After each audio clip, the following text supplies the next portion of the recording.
about decolonization, I thought part of that conversation is about talking about labor, and not labor as in alienated labor, but labor as connected labor.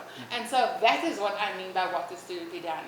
And so when you ask me about the food sovereignty and do I think it's sufficient, I think that it's a powerful place that that movement came out of.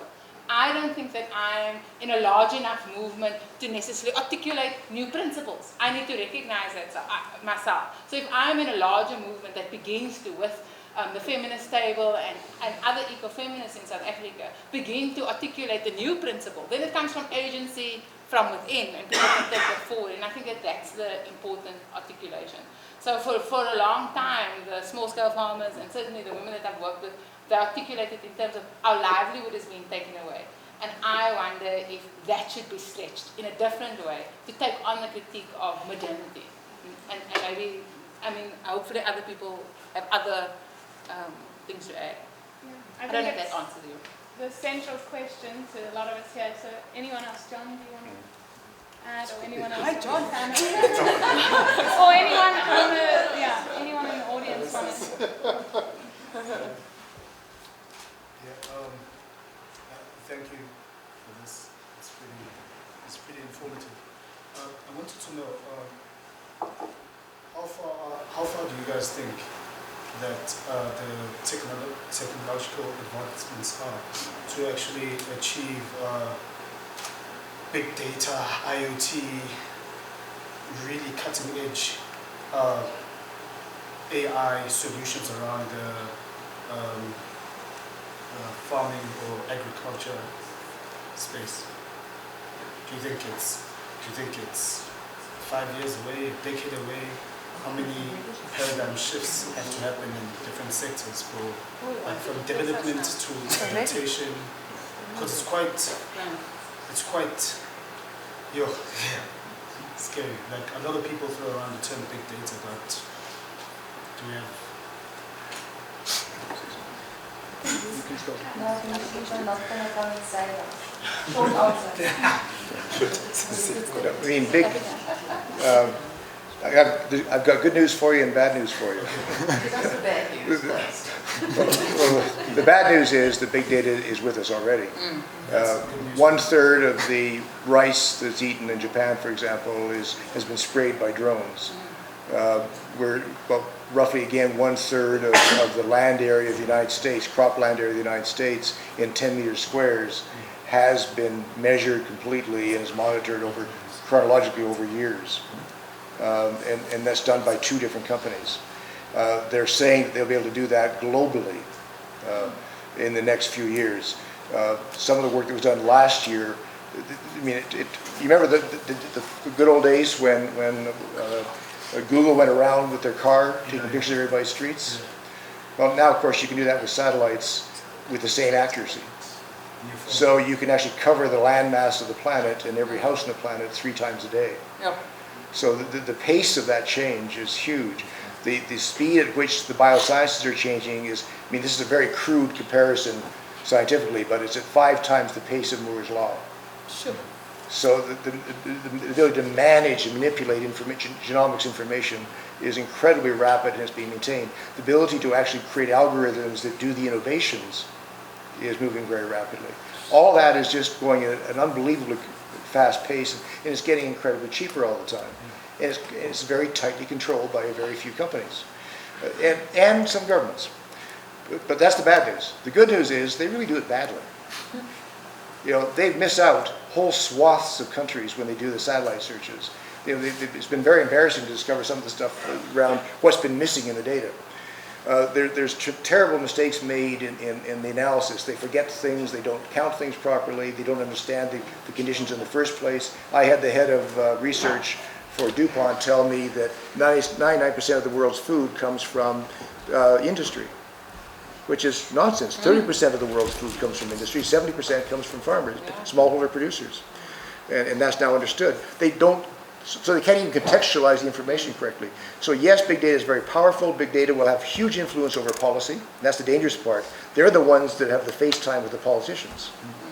And so their political influence is huge, but their capacity to actually make it work is terrible. And look at it, can I just give one figure? This is some FAO data, which they're very cautious about how they talk about it. But if you look at the basic costs here, and I'll be fast about this, the cost of retail food market for the world is $7.5 trillion. Of that $7.5 trillion, more than half of it is wasted along the way. It doesn't actually get eaten. Beyond that, though, there's another $5 trillion in environmental damages that, in the system. And then that doesn't take into account that the food that actually makes it to the table that people actually eat, 1/4 of it is overconsumed, leading to obesity. So it should not have been eaten. And all the cost of energy and everything else that went into that is also a waste. You come down to a figure which says that you have a $12.5 trillion food system, industrial food system, which delivers about $3.5 trillion of value. Or the damages are 5 times the cost of the entire military establishment of the planet. Why don't you just say all those figures again, please? I can actually give them to you, which might be easier. I mean, we have some papers which maybe we can pass out with the ACB's back afterwards. But it means an incredibly sloppy, clumsy system. And the problem is they're the ones that talk to the politicians, because the politicians who go to Michelin restaurants and shop at Carrefours really don't know anything about food. Thanks, Pat. I think we'll move on to another round of questions. Yeah. All comments, yeah. Preferably comments. Objections? Do you want to ask your question and then... Oh, okay. All right. I'm not so much wedded to the name ANC, but I'm more interested in what kind of a society we'll be building in the most immediate. In other words, will there be a state, and if so, what type of transformed state? Because I do really take the arguments and inputs that are made by people who are always on the other side of the ANC, a little bit left. But whenever they try to dabble in either forming up political parties or transforming social movements into something to contest the state, they end up at best being insects, or like wasps, recently. I don't know what will come up again, you see, as we drawing towards the next election. So perhaps we should try and see how we can infuse all these progressive inputs and thoughts in the mainstream, but not necessarily the ANC, in order to transform the very nature of the state itself. In the form of cooperatives, you mentioned it. And let's stop obsessing too much about the ANC, which is still going to win the election, albeit with a very reduced majority. Perhaps that is where we should be busy putting our energies at. Because remember, we've been there before. Every time there's a little crisis, wow, the ANC is going down. It doesn't give it.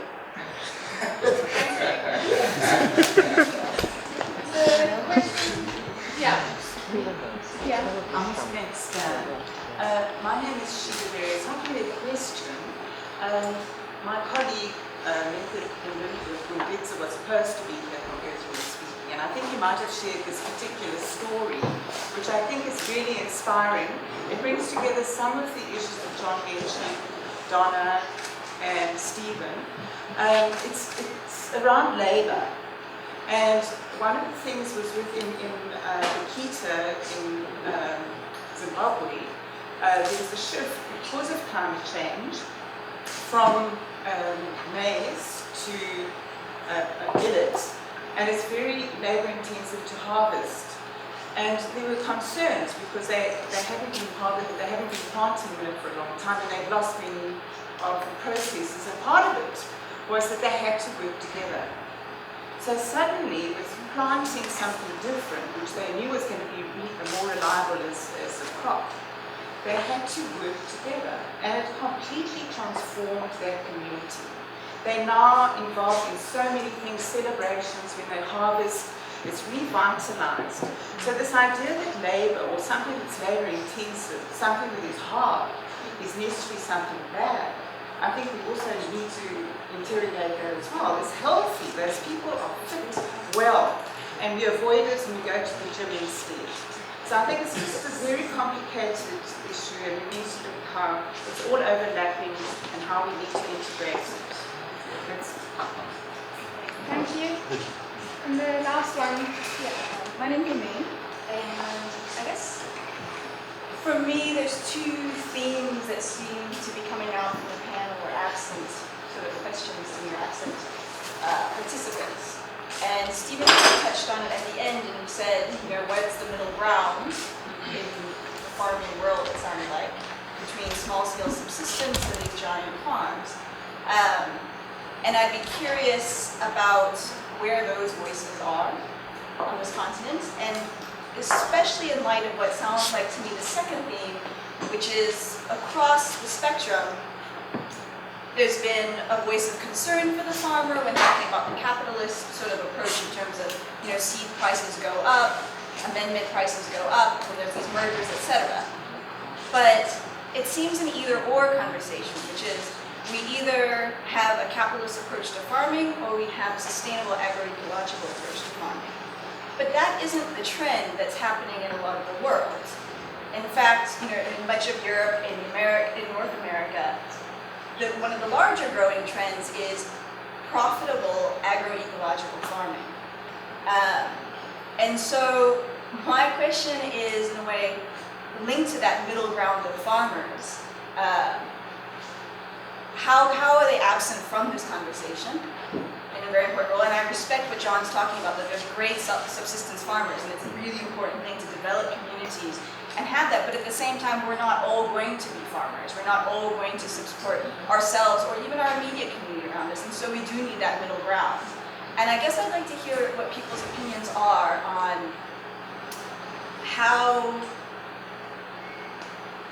what those people need to emerge to be that middle ground of being agroecological, and the question of can it be profitable agroecological farmers in that middle ground? Or do people feel that those two things are just mutually exclusive, and that you have to keep capitalism out of farming, and for some reason farmers are not allowed to make money as a vocation while other people are? So yeah. Stephen, do you want to respond to? Yeah. Thanks, TK. To me, the sense I'm feeling in the current context is something very different to what we've experienced in the last 20 or 25 years. I think even when Becky was recalled and Cope and them split off and that, it didn't feel the same. I think that now there's a broad societal unease with the way in which the ANC is governing, which is very serious, and it's also caused real serious divisions inside the ANC which won't be easily patched up. Whoever wins or loses in December, there's going to be some difficulties in dealing with that situation. I think that Jacob Zuma's neglect of the Constitution, for example, is something which really hits at the heart of the ANC, because the ANC has held the Constitution up more or less as its product, a product of the struggle that the ANC itself led. So it's almost like attacking itself in that way. And I think to me that starts signifying a decay in the hegemony of the ANC. Can the ANC come back? It's possible, but I can't see where that's going to come from. If Cyril Ramaphosa is the best that can be put up, and he's tainted by Marikana, it doesn't matter what people say, he's tainted by it. That's the best option the ANC within can come up with, then there's some problems. I think that what we need to do is we need to now try and think beyond state and party. Of course, I accept that the state is there in the long term, but we have to start thinking about how do you start building systems of engagement with each other that reduce the power of the state and the party over us in our everyday lives. How do we start building solidarity? How do we start doing things outside of that framework? Because I think to me that's where you start producing the alternative that we want to produce. Now the other thing I think is that there was some good paper by Juma and Khan talking about a left bloc, and that this is a good time to formulate a left bloc around some quite significant social forces, EFF, NUMSA, the new trade union federation, plus all the civil society organizations, all the struggles that are going on all around the place. There's quite a potent social force now present that, that could form some kind of left bloc. Now, the point about a left bloc is that you must have a set of principles that you agree on, and I think that that is something that it would be very good if we could start to discuss. What are those principles? Okay, mutual respect, collectivity, shared ownership of resources and knowledge. There's a bunch of things that we can talk about. Okay, Can so, you wrap that yeah, up? yeah. Just So that's that one. Yeah, yeah, it can go on. Just to let everyone know, other contributions from the questions. John might want to do so. Yeah. John? I just want to say, to comment a little bit about what you said. You know, there is quite a challenge where you talk about a farmer and you talk about food system. Sometimes food system and the farmer doesn't mean the same. It doesn't. For example, we have a situation where in Limpopo where farmers in the rain season, in summer, they do not grow vegetables or other crops, but they go out in the forest and collect insects like worms and and they collect quite in abundance and they sell, they generate income. But that doesn't fall in farming system, but it's a food system that sustains them. And they can make money because they can even breed some of the insects within their environment and change their way of lives. So the word, for example, the word subsistence farmers, it should be cancelled off because it doesn't exist in our life. Unless we talk just about food system, how can we sustain food system, and how can we create regenerative system to support the communities. Thanks, John. Pat will make a contribution. I don't think it's the question about is there that division between large-scale capitalist production and smallholder producer production or agroecological production. I do think that the large-scale production, of oligopolistic control of the marketplace is disastrously bad, and I don't think there's space for that to live beside agroecology. I think the oligopolies have to be broken apart, absolutely. But that doesn't leave us with a bunch of smallholder producers who've got peasants who've got are only feeding themselves. That's not the way it is now, and that's not the way it has ever been, in fact.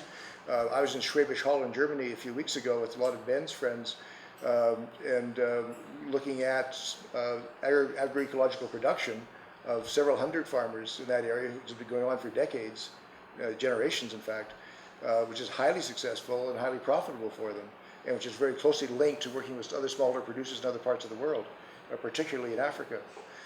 Well, Africa and Asia in that case. And most of what I see in agroecology is highly profitable. And I have absolutely no objection to profit at all. We need to have profit. And everyone I know is trying to in agriculture, is trying to ultimately be profitable. They want to feed their families first and foremost, but they also, if they have anything, if they're simply subsistence farmers, that's because they couldn't grow enough that year. Otherwise, they'd be profitable. So, that's it. Yeah, no, I was going to say it's important not to be ahistorical. That's the first thing. And then the second thing is, I certainly am not I'm not a farmer, so I don't want to take on that voice. But certainly I think that there is a large movement in South Africa that has taken farming on, and certainly agroecology as a lifestyle choice. Now that's not the same as in the rest of Latin America and in Asia. And I can speak about fishing as a specific example, where we know small-scale fishers actually produce the majority of fish in the world, and they feed most of the society, and the big-scale corporations are trying very hard to get into that industry through technology, through subsidies, etc. So I think that, you know, your point about food systems and what we're making reference to is important to make those different distinctions, because they're sectorial specific as well. So certainly in Southern Africa, the question of lifestyle choices in South Africa and small NGOs and donors driving lifestyle choice farming is not the same as an agroecology movement where small-scale farmers are engaged. And I can speak about Limpopo, I can speak about KZN and many years of work there. I can't speak about everywhere, but specific areas. And I think it's important to make those distinctions because it's not homogeneous in one space. So I think that that's part of the politics that we must ensure. Can I just say one thing? Just quickly on the transition as well, I do think that there's definitely a space to engage in the transition agenda also with commercial agriculture in South Africa, especially kind of medium to large farms which are economically stable, which have the space to make some kind of changes in their production systems. Because the thing is, we can't ignore that. We can't just like say, okay, small farmers are going to do agroecology and the rest of the system will just remain as it is. We've got to deal with that. We've got to have a transition on the land, on those farms. But also, I think that in the large-scale core, we have to talk about democratization first, because the changes will only come after democratization of those systems. I don't see necessarily that they're going to adapt out of an oligopolistic model that we're being driven down at the moment on their own. Thanks, Stephen. I think we'll do one last round so we can all be going home by 4:30. So anyone, comments, contributions? Last round. Yeah, at the back there. Do you want to? Oh, thank you.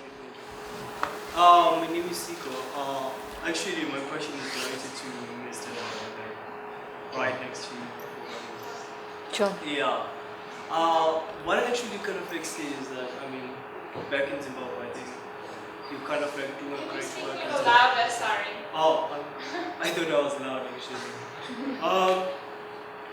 Like what I'm saying is basically your way of doing things, especially you are in farming in Zimbabwe. I mean, the great work that you're doing is amazing. I mean, it's amazing. You know, and my actual question is, how do you kind of like scale out? For example, you are in the farming business, but how do you scale out? For example, any government support that kind of like allows you to kind of like get more land so that you can actually have more output, you know? Because I will kind of like consider that, make a kind of like contrast to what's happening in South Africa, regardless of what you're kind of like trying to do. For example, like, look at back to where I come from, like you find that I mean, the farmers, basically small farmers, even household as well. I mean, where I come from, you find that sometimes because of the population growth, you find that the places that we used to look after cows kind of like plant as well. Those, because it became so populated that people have to build, had to build houses because of, I mean, I think we're kind of like hungry in the context of land, I'll put it in that way. And people find it so hard to kind of like extend to, because they don't have places. I mean, I will just be specific that about 80% of the land is kind of like, to other people as well. I mean, if you live out there and you go like, I mean, there's a huge land used by commercial farmers, aside from, people who actually could do something like farming, kind of like farming, pushing the indigenous way, kind of like indigenous way of doing things, for example, the sustainable way of doing things. Because I mean, even if you look at other ways where people kind of like the system, the government kind of like adopted to this system of large capitalist firms, I would say, using those large equipment, but the small farmers don't actually, can't afford them. And another point is that they can't even afford to have such land, so they have to conduct their own farming in their own gardens and the household. That is very true. So how do you kind of like scale up in Zimbabwe?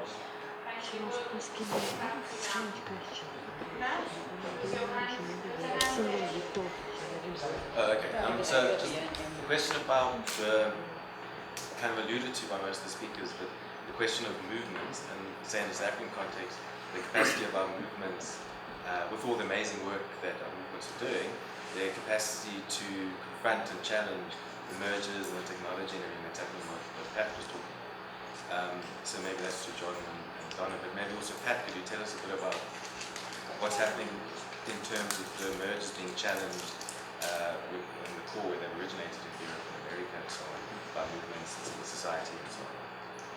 Thanks, Andrew. And last question.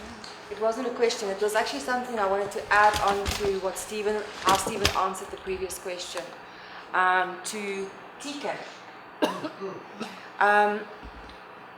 some very interesting work is being done by the Center for Governance Innovation. Professor Lorenzo Fioramonte is the director there. And I was very impressed with what I saw happened in Taiwan. Something called V Taiwan. So if you literally go and Google the letter V and then Taiwan, systems where it was almost like it almost looks like it was technology we're starting to use, but it was very much interactive ways and processes that was developed to help people make effective decisions and disseminate knowledge through. So I wanted to just tell you that, give you those two references, that there's really incredible things happening all around the world. And I want to then, since I have a little bit of a platform, say that framing all of this in the context of caring for the commons and looking at what farmers in France have done through using open source peer-to-peer development methodology, how they got together and designed the tools and the implements that they need for the workers on their farms themselves, faster and cheaper than John Deere could dream of doing it. Yes. And I think the last one, Jonathan. Okay, just a short comment. I was here in this room, like I think about 3 weeks ago with the transformation discussion, and we finished off making a comment that we were depressed because it was just 20 people that were black that were having the conversation. Sorry about that. Sorry, my name is Jonathan. I'm from Wits University. I'm a staff member down at the planetarium. And just 2 weeks ago, we were here for 3. And we said it's a bit depressing that we just, a few blacks amongst ourselves talking about transformation in the university with thousands of people, and in the context of the last 2 years. But I'm filled with hope with this conversation here, with comments about UDF and the 80s, and now John using this beautiful presentation. And I just think that maybe this is our struggle 2.0. You know, this is the thing that unites us, because this is the food issue, and we're looking for it. And this is the thing that we take forward. Thank you. John, do you want to respond to? Yeah, about scaling up, we are engaged with a number of organizations that we work with, and we have an approach to support the communities. But what we do most is, first, we go out in community and understand what community, how do they live, what kind of food do they like, and what kind of food can be produced in their area, starting the whole ecological system set up in there, and then develop a system that they continuously produce. But also on that, we have a challenge of resources to expand the programs in other regions. For example, this photo that I put on the presentation is that we are working with 8 villages, but within it we started with only 3 farmers, and then from 3 farmers they educate others. Then it's a ripple effect from other farmers. Then now we have in the 8th village, we have over 250 farmers who are participating in that. And what we are trying to do, we start at a ward level, and we are going to a district level, and we are targeting the whole province. And within the province, we are working with other stakeholders, like other civil society, NGOs in that area. So we share the knowledge in the same province, targeting the whole country, and linking to the movement. We have movements in Zimbabwe like ZIMSOF, who is representing small-scale farmers. So they have thousands of farmers who are members to that. So we filter the knowledge to the national organization like ZIMSOF, and then distribute or share the knowledge to other farmers. That's what we are doing. Thank you. Thanks, John. Yeah, I think to open up Andrew's question around the capacity of the movement to take up mergers. Anyone on the panel? What did you ask, Andrew? I was asking just your thoughts on, when we look at our movement, say in South Africa, for example, and we work with that that we're doing, how this relates to these mergers and all the technology and the centralization that Pat is talking about, and the capacity of movements to construct it. I can say something about the state of the Yeah. Well, a lot is going on, and don't take my word for it, take the industry's word for it. They say they're encountering opposition to the mergers in 30 countries. We think it's more than that, but they identify 30 jurisdictions where they're having trouble. They may well win with these mergers. They won't win completely, but they may win parts of the mergers in most places. But what they have stirred up, I think, is a really strong opposition to what's happening in the food system, so that there will be repercussions. If these ones go through, what's been stirred up, I think, will carry on. And it's in several places. The Committee on World Food Security will be addressing the issue of the mergers again, and this all the governments of the world when they meet in October this year. There's UNCTAD, as I mentioned already, is already looking at how to turn its competition model law into a treaty arrangement. There's this strange loophole in the WTO created by the United States, which did not want to have competition, a common competition policy in the WTO or in its regional agreements. And so that's a wide open gap there for any national government to choose to act on itself. So there really is a chance to block it there. I think beyond that, there really is, we are seeing a lot of cooperation among social movements, increasingly now around the mergers, yes, but also around some of the technology issues. Civil society got an absolutely unique thing, a moratorium in the United Nations against Terminator seeds back in 2000. To get a moratorium against a technology like that, you have to have 195 countries agree to it. And they agreed to it. And it stayed there for 17 years. We also got a moratorium on some parts of geoengineering, which is a whole other topic, but in two different areas where there's an agreement to not allow that to go through by the United Nations. And then we've also got that civil society's action. And we now have, through civil society action, we've got an agreement by the United Nations to examine synthetic biology and the implications of these. We've hardly had a chance to talk about them today, but rather scary technologies that are being developed in the genomics field. And there's this, it's not a moratorium, but there's an agreement that there should be study and a call to go slow in reducing the technologies. And that's all been done by social movements working together, using the UN as a forum for fighting.